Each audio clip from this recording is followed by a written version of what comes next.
magandang gabi po sa lahat.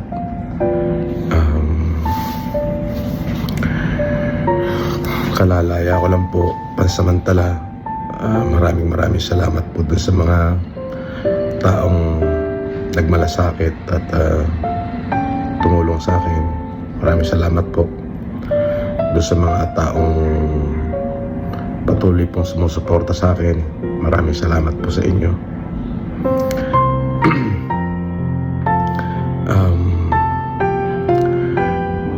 Medyo masakit lamang po yung pangyayari. Siyempre sa parte ng aking mga anak ay talaga po masakit nga naman po na sa ganong kababaw po lang na kaso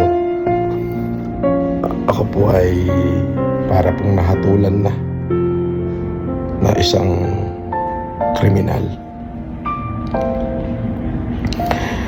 Ako po ay may pagkakamali, maaari, at tama naman po yung ginawa nila na ako ay hulihin, sapagkat yun naman po ay bahagi ng kanilang trabaho.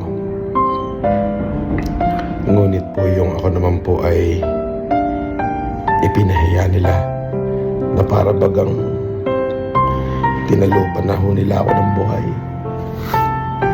Opo, ay sobrang sakit po.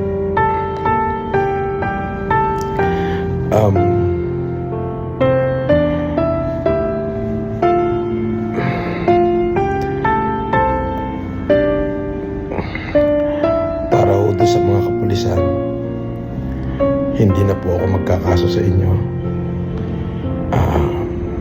Pinagpapasa Diyos ko na lang ho.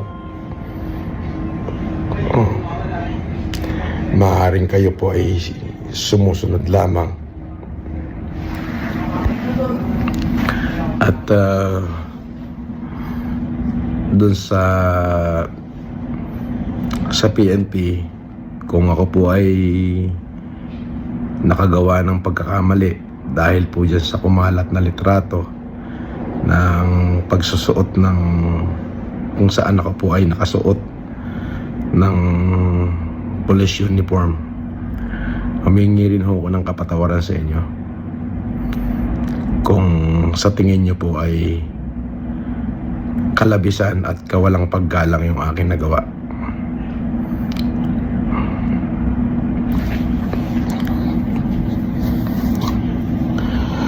At doon po sa mga patuloy na nagmahal sa akin, maraming salamat po.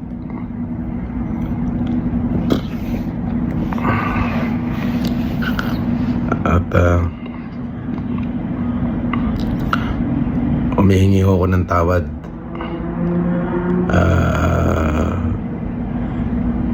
sa mga taong na-offend ko. Mahirap hong isuko ang karapatan. Yung karapatang mabuhay, yung karapatang tratuhin tama. Hindi ko siya kayang isuko eh. Salamat din ho dun sa nagsimpatya sa akin. Maraming salamat po.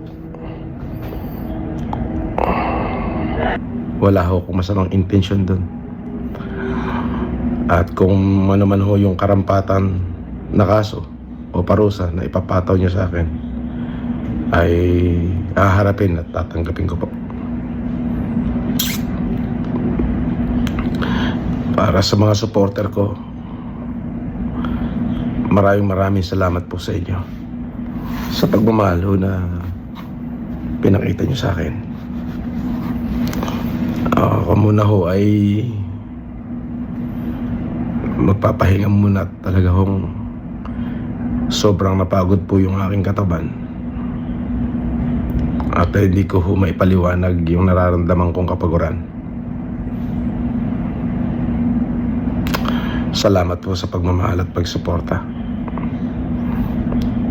Yung patuloy kayong nandyan para sa akin, yun po ay napakalaking bagay. Yun lamang po, at maraming salamat po.